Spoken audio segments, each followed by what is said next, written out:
Okay, welcome back, everybody, after lunch. Just a reminder to everyone that lunch was off the record, and that's why we cut transmission during that time. So all of you who stood up and waved your arms and stuff, don't worry, we aren't going to record it. We haven't recorded it. But now we're back on the record, and we have a very experienced panel who's going to explore some of the issues we've touched on during the day in some more detail from their point of view. And we realize it's after lunch, so we're all going to have to keep everybody awake by having provocative ideas and statements out there. So now you're all on notice now. No, but it's great. I'm going to let everybody sort of describe where they're coming from on this. I'm not going to give bios of everyone. You have their bios written up. They have, all of them, a lot of experience in their sectors. They are working hard on important aspects of this relationship between Mexico and the United States, both in the region along the border, but also from here in Washington. And they each touch on really important issues in this relationship that are interconnected through the border. So I first want to just start off and ask each of them to talk for about 2 or 3 minutes and to give their perspective on where we are after these several months of, 1, a threat to close the whole border, 2, a threat to add tariffs, 3, the reality of having slowdowns on the border because of shifting DHS personnel around to help take care of the numbers of migrants that were coming forward, and now trying to get this focus back toward USMCA. And you can choose one or 2 of those to comment, and then I'll come back to you each again with a couple of questions afterwards, and then we'll open it up and invite questions from everybody else. So Lance, why don't we start with you from your perspective? We already heard a little bit about fresh produce in some of the earlier discussions, so please tell us how you're viewing this. Well, thank you, Ambassador. The Fresh Produce Association, we represent importers and distributors of Mexican produce, and we primarily work on issues at the border. So we've had a really a firsthand look at everything that has come up and impacted us for a while. 2017, 2018, we were all working hard on passing USMCA. In fact, a lot of these people up here were at meetings in Mexico City and Ottawa and Washington, D.C. to affect that. But 2019 has been an amazing year, and so amazing that I forgot that there was a government shutdown. But that impacted us a lot at the border, and every government agency you were working with basically had a 5-week delay of everything they're working on, and since then it's been one thing after another, and in a lot of ways no one's been able to pick up where they were at that point. So we saw on February 6th the tomato suspension agreement notice to pull out of that. Everybody was involved in the tomato business, had to mobilize. March, we saw the border shut down the threat, the redeployment of resources by CBP. We had to reach out to all of Congress and try to explain, this is going to negatively impact us. We need to make sure that trade is not sacrificed for other aspects of security. Security at the ports of entry is just as important as security between the ports of entry.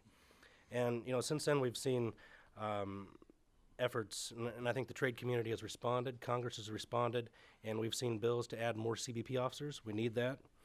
We need other resources at the border. I think at first the only CBP resources were being drawn from southern ports of entry, and our first point was, well, what about the airports?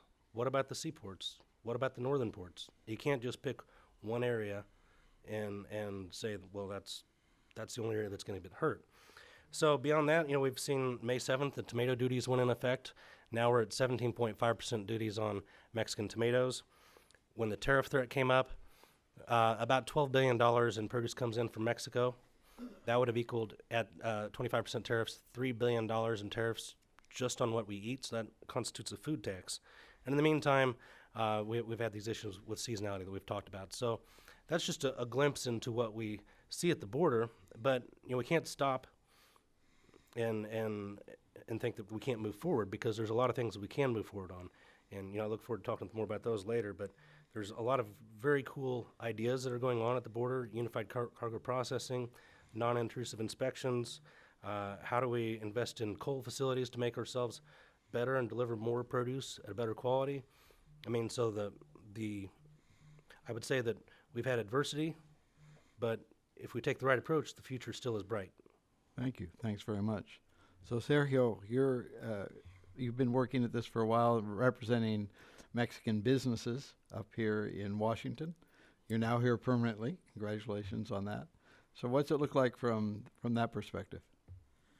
Well, thank you very much, Tony.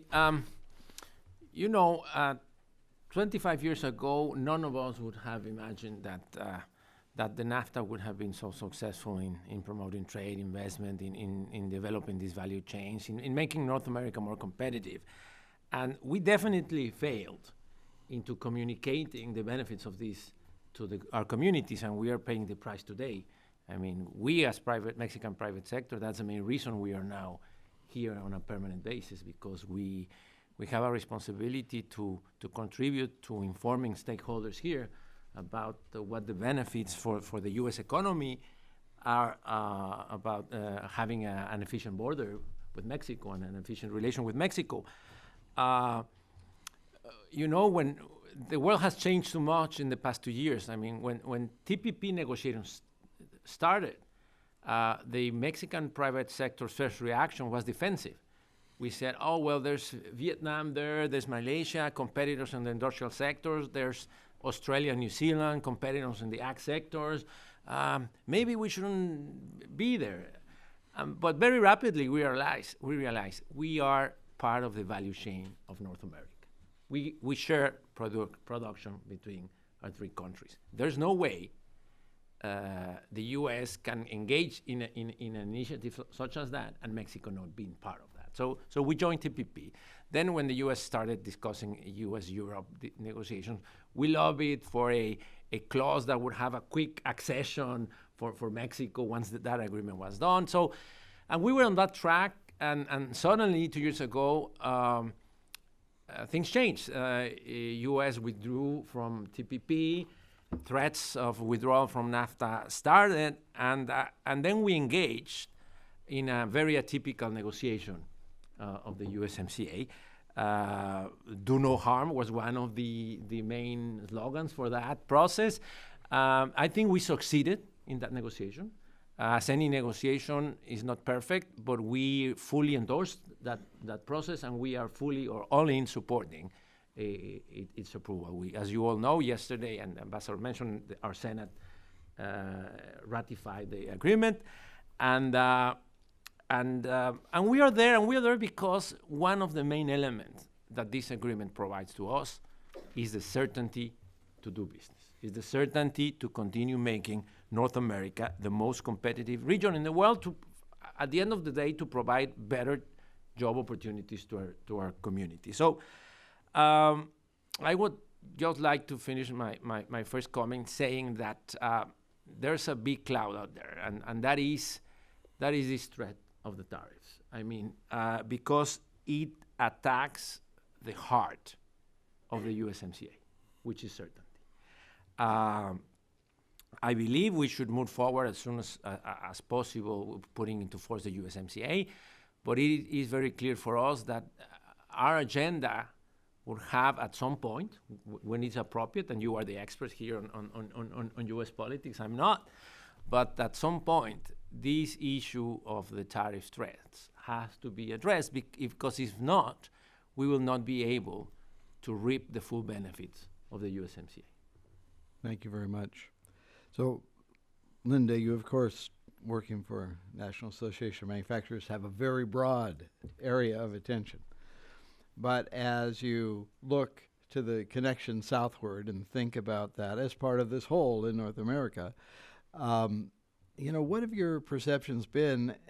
And maybe picking up a little bit on Sergio's theme, uncertainty is a big thing, and not only for big companies.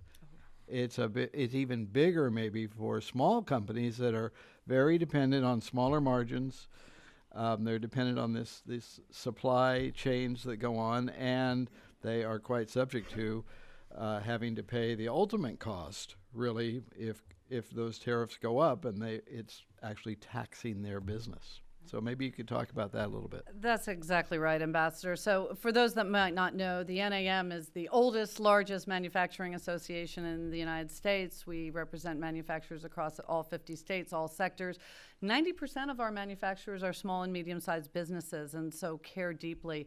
We were actually founded nearly 125 years ago because manufacturers knew that the plows and the foods and all the things they were producing back then, they needed more markets than just in the United States because they were so productive. And fast forward right to 2019, and that is more true today.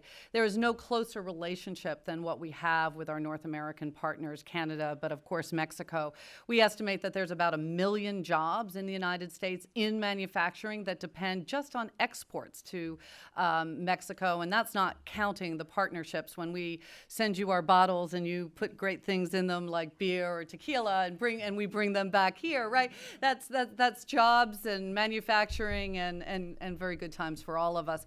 And so seeing let me start with some of the more difficult areas we faced.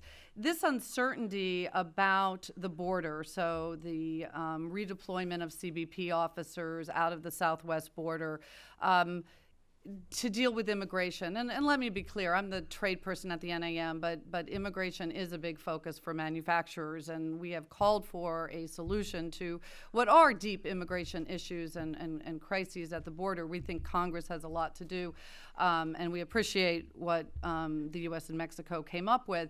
But those slowdowns, my phone was ringing off the hook. A lot of it small manufacturers trying to get their products into the United States. The threat of tariffs obviously was of deep concern.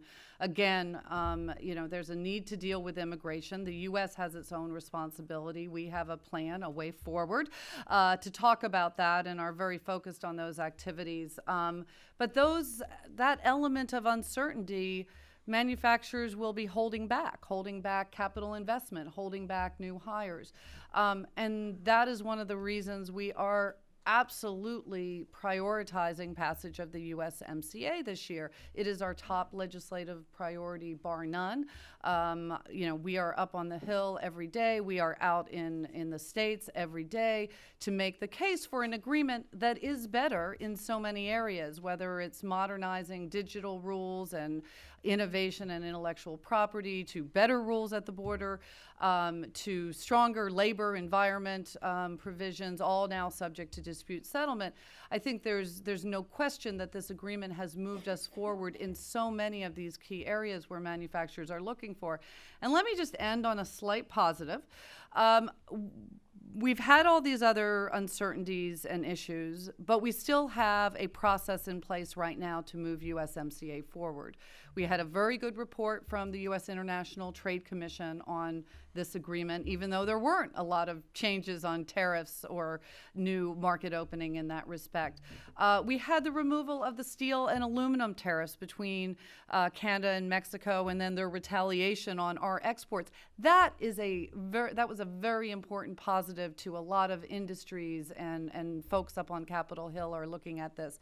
And despite all these other activities, we have seen Speaker Pelosi engage very positively and productively with the administration, particularly USTR, setting up a working group to try to work through some of the issues that there is concern about. We are bullish on this. We believe this can and absolutely will get done this year. We'd like it as soon as possible, but we also want this process to work between the House Democrats and the administration to produce a deal that will garner wide and broad bipartisan support. That's good. Glad to hear a positive twist there at the end. So, Jerry, you're right there on the frontier, lending, working with clients who've been hit by the uncertainty, by the slowdowns, by other things. So what's it look like from your position as one of the major financiers in the Texas border region? Well, thank you, Ambassador. I want to thank also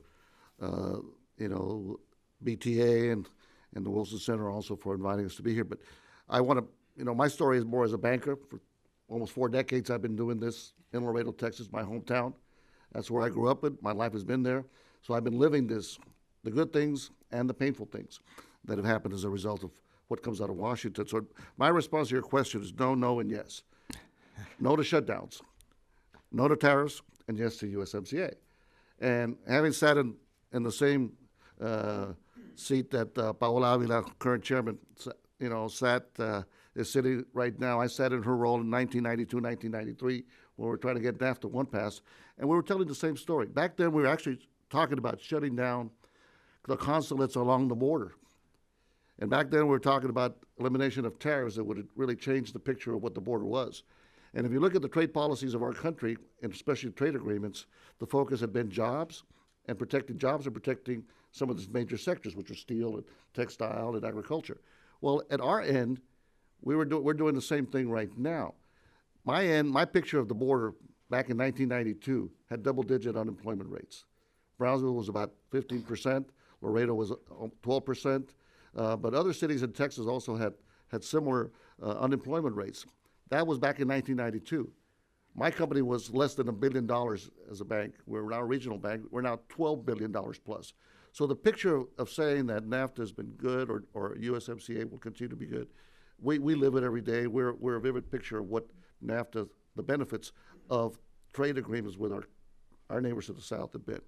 And at our end, what's important is that we stay focused in telling the story of what the border is, what we're about, rather than having other people, like referred to this morning, talking about the borders as if it was a different planet, or it's not even part of the United States, or some people believe that we're part of Mexico. We're part of both countries, really, because my day, every day, starts with watching a 7 a.m. press conference of the policies of Mexico, and my tweets of the night before of our president. So that's my everyday life on the border. I live with a fluctuating, peso and valuations. That's an ongoing life for those of us that do business on the border. So it's important for us that we stay focused on the importance of USMCA and tell the story. And that's what that's what I've been doing for all these years, and will continue to do as long as I'm allowed to do it. That's great. So I want you all to think for a minute of the best vignette to remind people of why this is so important. We heard a number of them when the border shut down, and we heard a number of them when the 5% and rising tariffs were put out there. But they're important, I think, to get out there and for everybody to recall. So I'll just talk for a minute while you can think of this, which is that when NAFTA was being considered, it was estimated, the Clinton administration estimated there were 700,000 U.S. jobs supported by trade with Mexico. So the study that we initially did, and that was done again recently by sponsored by Trade something Worldwide. Right. Trade Partnership Worldwide, again, said, almost 5 million now. So 7 times more U.S. jobs supported by this trade with Mexico, and 12 million across all of North America. So I use that fact quite often to bring home to people that there have been a lot of positive benefits. Not perfect agreement, but a lot of positives. Okay, so for each of you, what's your favorite vignette to remind regular people why this is so important? I gave my favorite vignette. I gave my. Then repeat it. Then repeat so, look, let me start with the broader so statistic. So we can all remember it, so we can use it again in case we have to. I like that. So, the overall statistic is 40% of what we import from Mexico is made in America. It's about 40% U.S. content. And frankly, the best vignette I've got is we make bottles in many Midwest manufacturing states, and those bottles go to Mexico and they get filled up with beer, tequila, lots of other things for those who may not like alcoholic beverages, and they get sent back here as well as being sent throughout Mexico as well. And this is absolutely a win-win for workers, for consumers in both our countries. So if we put a tariff on, those bottles would have a tariff on them when they came back in. Right. So those producers would have that indirect tax as well as consumers. And as well as consumers. Okay, great. Sergio. Yeah. Well, I don't know if it's my favorite vignette or not, but I'll make two quick points. One is that we have to remember the world we are in today. It's a world where we are partners and neighbors competing against other regions, and we have shared production, and that shared production have made us competitive towards those regions. And this is the way other regions work too. Asia is organized that way. Europe is organized that way. So we have to see each other as partners rather than competitors, because the competition is way far from North America. That would be one point. And the other point is something that, we have taken a lot of things for granted in the past 25 years. And one thing that we have taken for granted is that Mexico has chosen the path of trade liberalization and open markets. And Mexico has done that, but probably the most powerful tool to lock in that has been the NAFTA. So in the absence of the NAFTA or the USMCA, whichever of those instruments, I don't think we should take anything for granted. I think those are powerful instruments. I think it's very powerful to have an international trade agreement with your most important partner that puts all those disciplines for a market economy. And that's a value in itself. So let's not take so much things for granted. Thank you. Lance. Well, I'd like everybody to close their eyes and go way back in the Wayback Machine and remember what it was like 20 or 30 years ago when you would get so very excited when spring came and it was strawberry season and it was awesome. And then it went away and you had to wait a whole nother year for strawberry season. We don't wait for strawberries anymore. You go to a produce department, everything you want is always there at a good price, and we're eating better for it, we're healthier for it. And so when I think about what has NAFTA brought, what has trade brought, we're so blessed as consumers to not even think about what it's like to not have strawberries almost any day you want them. To not think about, well, gosh, when is sweet corn season coming? When is this season coming? Oh, asparagus is only in the spring. No, asparagus is year-round. So when I think about that, and then I think about what's being accomplished through the USMCA as a positive in food, you have the three countries now saying, well, let's work together on food safety even more than we're doing that now. Let's share resources, let's share data back and forth so we can understand and stop any sort of foodborne illness outbreak, no matter where it comes from, right then and there. So increased cooperation between the governments leads to healthier eating, and increased trade leads to healthier eating. Yep, thank you. I remember those rectangular cardboard frozen strawberries with the metal tops and bottoms that most of the year you'd have to break open and peel back, and they were all filled with sugar and everything else. I do not remember that. Yeah, I do. That was, you remember that, Jerry? I remember that, right. I do. They were nice and sweet. I'd like to pick them up and drink them out of there when I was a kid, but I'm happy we have fresh berries now. Jerry. I wake up every morning and I thank God that I live in Texas, that I live in Laredo, Texas, and that I live 1,200 miles away from Washington, D.C. And at my end, living on the border and living in those experiences have really made me what I am, and many of us in this room as well. At the end of it's an ongoing struggle to tell the story of what really the national North American significance of ports like cities like Nogales and like cities like San Diego and Brownsville and Laredo. And that's a message that always continues to be lost in this debate, in this dialogue and discussion. It's not border community. It's really these are communities that service all of North America. A Canadian friend of mine referred on a visit, first time he went to Laredo, Texas, and put him on the World Trade Bridge. And he said to me, Jerry, it feels like I'm sitting in the 50-yard line of the Super Bowl of North America trade. And that's exactly what these cities are on the border. They're right there in the middle, in the center of North American trade, which is what makes us remain competitive in the world. And the message of knowing and understanding clearly that Mexico is a true partner, a true business partner, not someone that just bows down to everything we say, but as a partnership, and Canada as well. That's what keeps us competitive, as the title of this conference so says. So the border communities play a significant role in that debate, and that's why those of us that come here in Washington, that we have to come here and tell the story. The SMEs tell the stories. You know, border communities, we're made up of SMEs. You know, I'm probably one of the biggest corporations in my city, but I live off SMEs. My clients are all SMEs. So what hurts them hurts me. What helps them helps me. So that's the story we try to tell when we come to Washington. Right.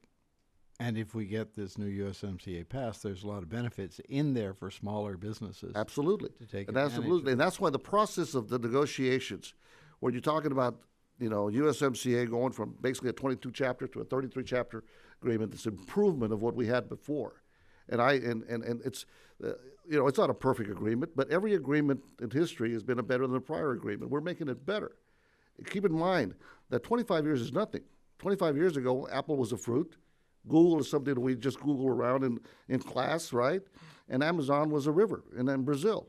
So today's environment is totally different. Those paradigm changes that are going on the border, Washington needs to adapt to those paradigm changes. So when we talk about the border and the crisis on the border, those of us that live down there say the crisis is in Washington, where the acts of Congress are not acting. They're really impacting and creating the chaos of us doing business that benefits the North American continent. I think both sides of the border think that about each of their capitals to a degree, too, as I remember from my time as ambassador in Mexico when I would visit the border.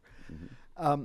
So I'd like to see if any of you have some ideas that you'd like to share about the outstanding issues in USMCA and what you think might be creative ways to think about labor, enforcement, the environment. Clearly, as Ambassador Barcena mentioned earlier, the Mexicans have introduced major labor reforms that really are going to change that situation. There are no doubt a lot of challenges to put them in place. You've got to create a whole court system and a whole number of other institutions. But the reform is massive. And it's not unreasonable that there be questions about implementing all of that. But just any comments about what kind of thinking might be able to help Democrats and Republicans and the administration come together on these still outstanding issues? Any thoughts, please? Maybe I would start mentioning that there's already a lot of room of comfort, I would say, for Democrats on what the agreement is. The labor chapter is by far the most ambitious labor chapter that the U.S. has ever negotiated.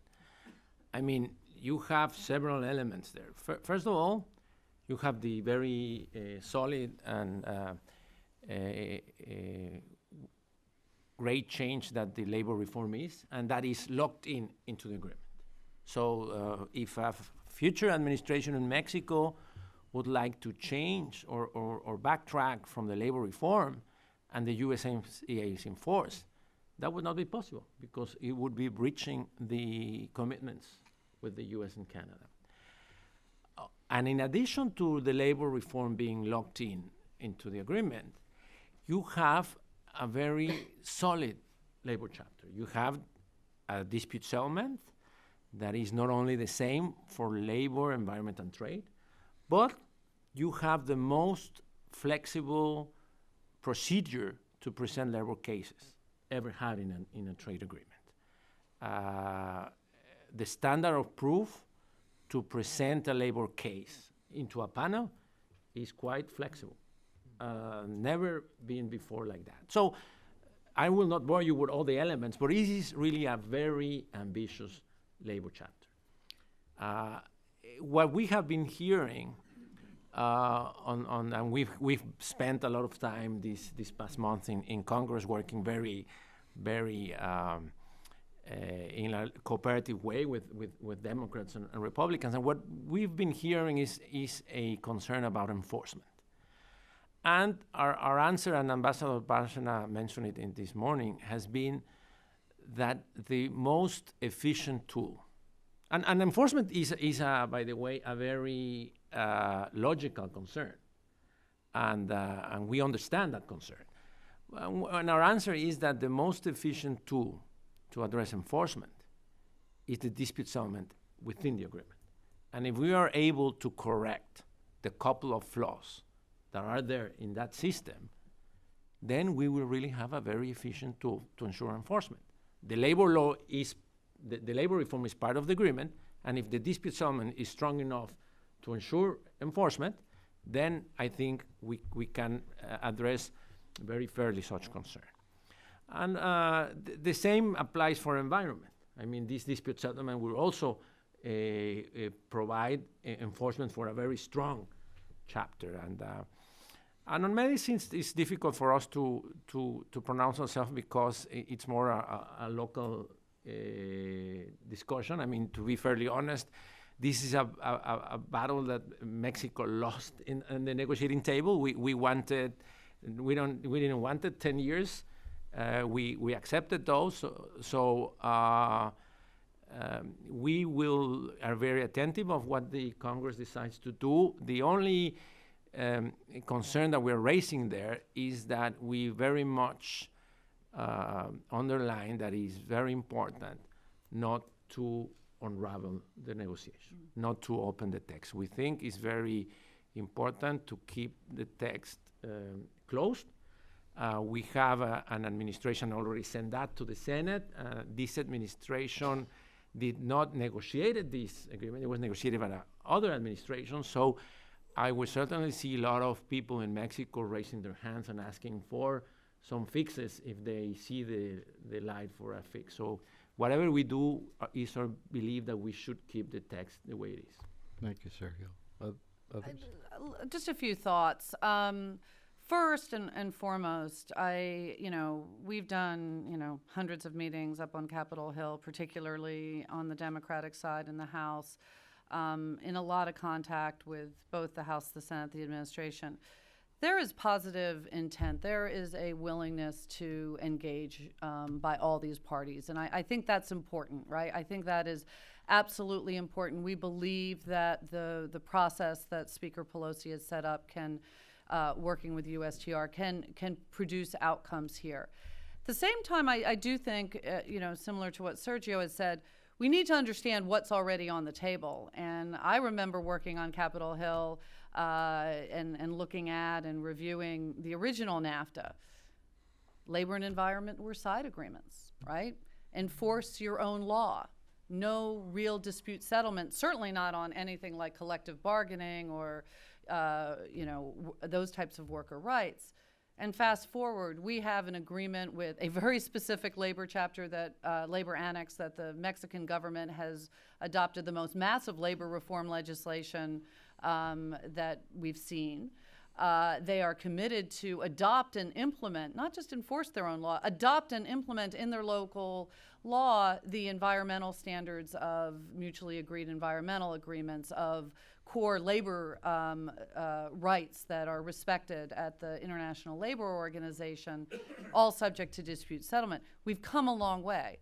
I think Sergio's right. There's a lot of focus is on Mexico. Will Mexico fully implement? And I think some of that comes down to transparency as well, understanding what's there. Does Mexico have the capacity to do that?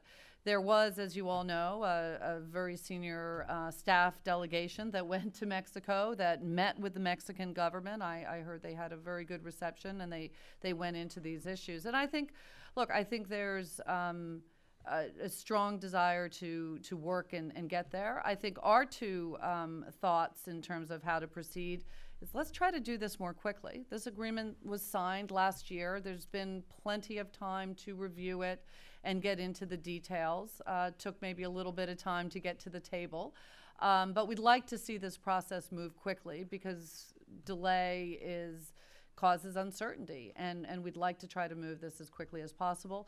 We'd also like to make sure that the standards that are in there, the standards on innovation, the other types of standards, are kept, and that we don't unravel an agreement that took about 2 years to put together, and manufacturers can't wait another 2 years for a new agreement to be worked out. Thank you. Lance? Sure. I would respond in several ways, Ambassador. And I think on labor, we have to recognize that there's different baselines, different cultural expectations. In Mexico, the law requires agriculture employers to provide medical, to provide education for the children, in many cases to provide housing, and numerous other things. This is required by law, and it's part of the deal. Now, the wage structures are different, and that's a cultural thing, and I think that takes time to address, and we've seen that happening over time, and USMCA's, or NAFTA has been a big part of that. We've seen the Mexican middle class grow, and that has reduced net immigration. We've seen more Mexicans going back to Mexico, and so that has to be viewed as that economy is building up, and that economy is going to have demand for U.S. goods. That's a positive. When you look at labor, again, I'm going to go back to that. Very few people know that 3 years ago or 4 years ago, that Mexico made very, very strict labor changes, especially in the agricultural sector and other sectors. They said that they defined what is a dangerous job, and they said anybody who's below 18 can't work in those kind of jobs. And they said a farm worker was a dangerous job, no matter what it was. So picking fruits. So that had unintended social consequences. People get married and have kids younger in Mexico. So where were those people going to work? So these are things that we have to work through and create opportunities in a variety of industries. And so I believe the new labor law provides a lot of assurities. It doesn't go into place overnight. The social structure to support it doesn't go into place overnight. And to think that we're going to have that solved before anyone signs USMCA is just not realistic. And so as we all think about USMCA and how we get there, and this is not original, I'd heard this in the past couple of days, but if you've talked to any politician or heard any politician who has a vote on this and who is against the tariffs, but they haven't said yes to USMCA, ask them why. Explain that. You are against tariffs, but you're not for passing USMCA. Because if we don't pass USMCA, the president said, we're back. And pre-NAFTA tariffs, there were a lot of them. I used to carry around a schedule of what it looked like and for fruits and vegetables. And I think watermelon were 35%, cantaloupe were 35%. Right, exactly. Sure. And even NAFTA had its schedule of the reduction of the tariffs eventually. Took its process. I think it's when we look back at what was happening, 25 years ago, and what this has been a whole evolution of improvements and dialogue and discussions.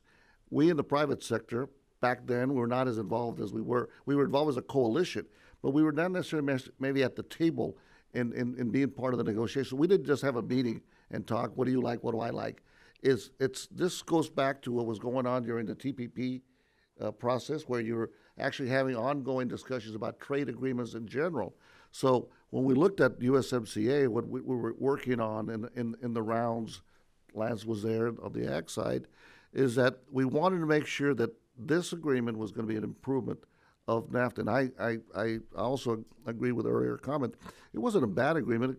Yes, it was not a perfect agreement, but it was an agreement that was negotiated and by three countries. We're doing the same thing. We're negotiating what's supposed to be better for the three countries. The three presidents are doing their job. And at the end of the day, we will all benefit, will win if we all participate in the process and not be a spectator, not be on the sidelines, be at the table, contribute, not destructive. Jaime Cero, the negotiator in Mexico, it always stuck to my mind when he would speak in back 25 years ago. Says, at the end of the day, people trade, governments don't trade. So we are the people, those of us that live it every day, that will basically outlive presidents and trade representatives and all due respect, ambassadors as well. We all continue to be here and live with the decisions that are handed down to us.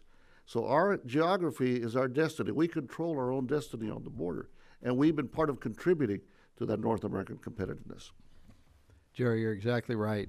And when we think about what's happened since 1993, it was really the private sector that built this. It wasn't the governments. They did the framework, and the private sector built what was built.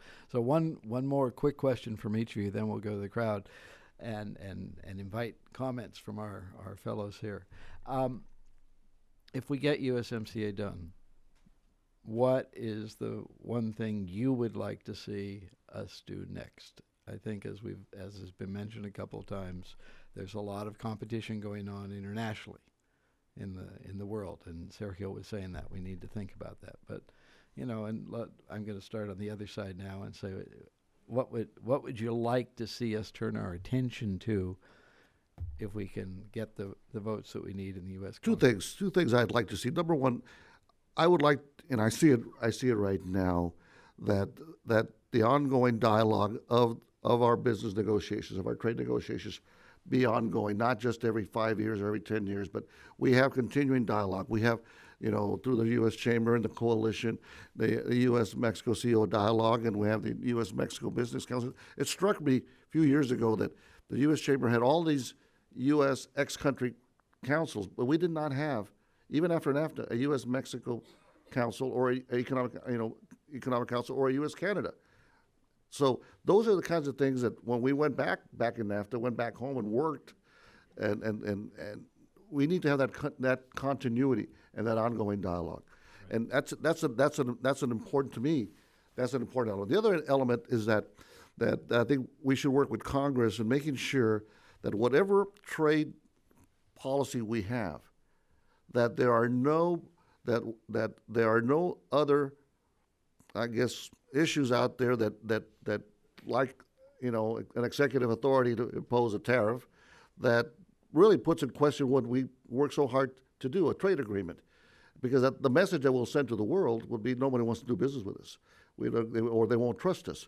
So those authorities or those powers that have been granted, between branches, legislative branch to the executive branch, I think we should not, close our eyes and say it can't happen. Obviously, we need to make sure that now Congress and private sector work together, making sure that let's review those issues that are out there that may impact whatever trade agreement or trade policy we have in the future.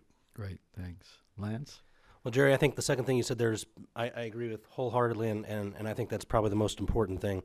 But what I wrote down, and I think it's a real opportunity, and it's a way for us to address the regions and seasons and different parts of agriculture and food production that we have, is how do we combine marketing streams? We've heard about how in manufacturing the companies work together to present North American goods to the world.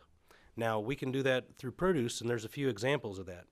I think Driscoll Berries, some of the avocado companies from California are great examples. They've gone out and they've said, okay, I can grow here and here and here and here, and I can sell to the whole world the goodness that I've developed. And so how can we work together to take some of the farmers that feel impacted by trade and give them that opportunity? How can we help them sell to the world together? And I think there is opportunity for that when we think creatively. Great. Thank you. Sergio? Two things, Tony, and with the risk of being repetitive, I think the number one concern I would have, and the number one issue that I would think we would need to address is, as I mentioned in my first intervention, is the threat of the tariffs.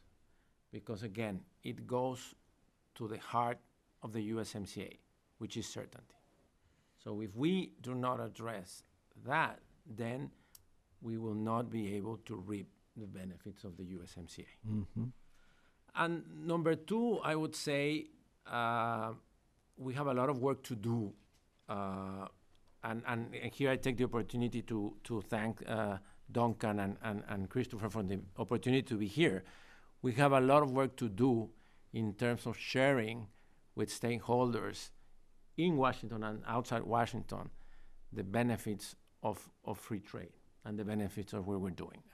On our side, it took us 25 years to understand that we needed to be here. That's why we have now a permanent office of the Mexican private sector in D.C.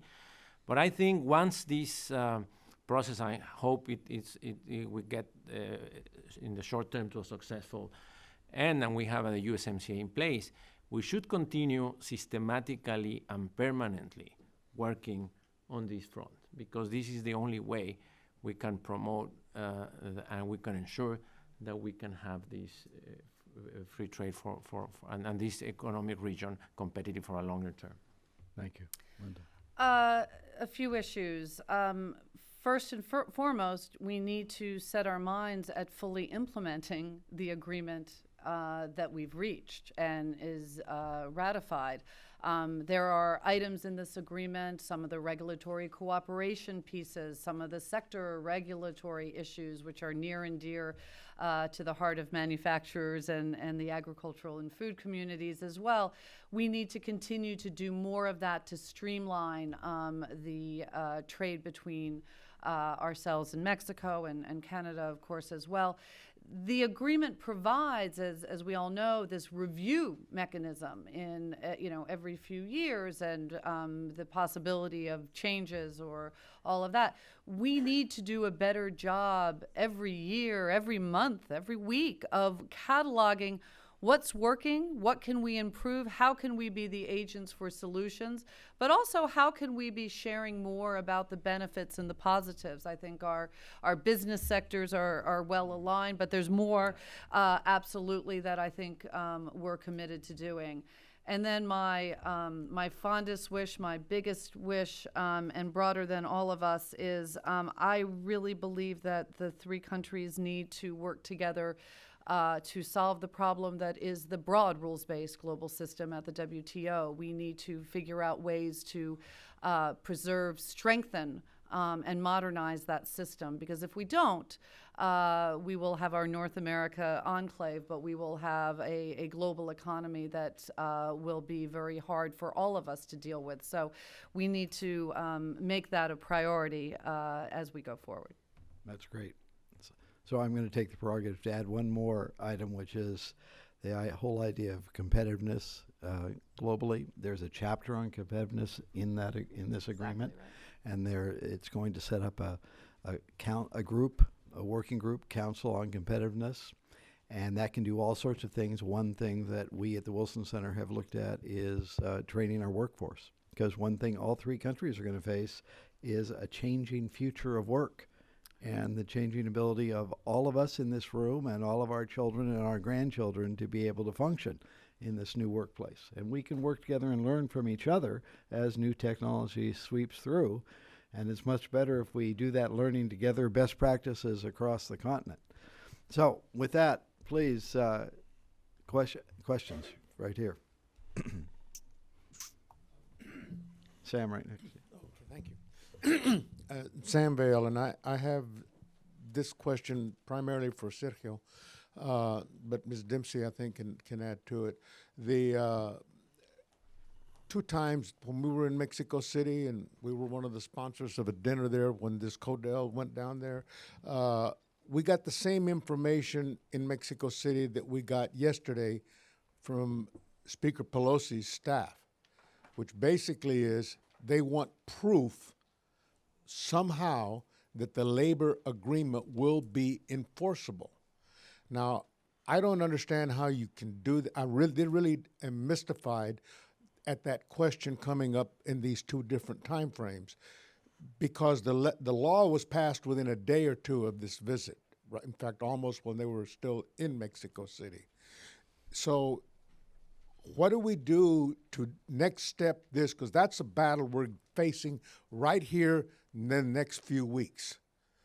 And we're not going to get to all the great ideas you all expressed until we find answers for that, so that we can let them say, okay, we're all yes. Who wants to take off on that? Well, okay. Thank you for your question. You know, we've been having a lot of discussion with Democrats on this. We had over 70 meetings in the House explaining the level of ambitions of the labor reform. It is groundbreaking. It is really a huge change in terms of how business and labor would relate. It would be new infrastructure need to be in place. To give you an example, today labor disputes are settled in an organization that has 3 members: the Department of Labor, representation of business, and representation of unions. the law that we have approved establishes that every labor dispute will be solved in a judicial tribunal. So we have to establish judicial tribunals all over the country. We have agreed to have every single collective bargaining agreement, or every single union election to be approved by the majority of workers, and such majority has to be demonstrated through a vote that has to be secret, personal, and free. We have over 400,000 collective bargaining agreements that we have to update to this rule in 4 years. So I just give you these examples so you understand this is a very ambitious process that would take some time. And we have been explaining these to the stakeholders here. And I think they have understood that. But you need answers. And you think, okay, but how do we address this concern? And the way, I think there's a very clear answer. We have a dispute settlement mechanism in the agreement that has really the right incentives to work. If you feel, so the labor reform is part of the agreement. Let's say that the U.S. considers that Mexico is not implementing the labor reform. The agreement says that the U.S. can bring a complaint to the dispute settlement process. A binational tribunal will be formed. The decision made by the binational tribunal is binding. And if Mexico does not abide by that decision, the U.S. would have the right, through this process, to impose tariffs, trade retaliation. So you have the right incentives there. This dispute settlement has a couple of flaws and has not been working because of those flaws. I will not bore you with those flaws, but what can I tell you is those flaws can be corrected without reopening the text. So one solution is to correct those flaws through an exchange of letters, which is very simple. We have to select 30 arbitrators, that's one. And the other, we have to agree that once a party complains, the system is established automatically. If we agree to that, and we bring those letters to Congress and to Mexican Senate and to Canadian Parliament, then we have a very efficient tool to address this enforcement concern. And I think, Tony, we have in every single concern a path to a solution. So I'm optimist in the sense that if there is the political will there, I think there is a way to get these technical solutions out there and to bring this to a new phase. I guess I would just add, one, it is the question, right? That is exactly the question. And if we all had the answer, maybe we'd be looking at a congressional vote in early July. I think the other piece of this that needs to be looked at is the transparency piece, right? You just talked about, Sergio, a huge number of collective bargaining agreements. How do we in the United States, how do our members of Congress learn about these changes going forward? We'd always like to avoid dispute settlement if we can. That we'd like things to be implemented, and so I think there's a measure of transparency there that's going to be part of the solution that ultimately will be there. But again, I think the sides are working on this. I think perhaps they don't have that solution yet, but I think we'll all try to push them together to work on that as quickly as possible. President Trump's favorite words, he says, is reciprocity. You got to be careful what you wish for because, this is an agreement between three countries. And at the end of the day, what you may ask of one, you may get back. So the question is, are you going to want to receive as well as what you're willing to give? And I think that's something we also need to keep in mind and remind our colleagues, our friends up on the Hill. And just quickly, one other aspect of this, if a number of parts in American society and the American economy have been urging these reforms for a while, they should look for ways to support them. And this is going to be a complicated process. Just think of all those labor leaders who will be emerging out of a democratic process who have never had experience running a union, establishing a union, doing other things. There's a big space for technical assistance for helping people get this organized and organize in a coherent way. It's not going to be easy for anybody. Other questions? Please. Hi, Marilee, International Trade Today. My question is for Mr. Gomez-Lora, also on enforcement. U.S. TR Lighthizer yesterday was talking to House Democrats in Ways and Means, and he said there's going to be some level of monitoring of what's going on in the process of labor reform, and also over the years in how it's working at the company level. And he said that there will be a role for American unions to bring complaints if they believe that something is not right at a certain facility. So I just wanted to get your thought on how workable that is from Mexico's private sector's perspective. Well, I agree with Linda that transparency also helps a lot. And I think the Mexican private sector is fully committed to this reform. I think it's an important change. I think at the end of the day, we will be a more competitive economy having this new framework for the relation between management and labor. So Mexican private sector is fully on board and is working as of the first day into putting all this into place. To be honest, most of the companies that are related to international trade and foreign investment are already in these practices, very close to those. So this is more a challenge for small and medium business that are not so open to international trade. And the question about complaints and monitoring, I mean, again, we have a framework for that. The agreement provides for that. And we like that because this same dispute settlement that I've been talking about, it works and it applies to environment, labor, and to trade. So I think, and we've said several times that certainty is the most important value of this agreement. And honestly, certainty has a lot to do with a dispute settlement that works. So we're fully in. And the way it works is government that present complaints to government. But any government has the possibility to create its own internal procedures and to bring complaints internally the way they want.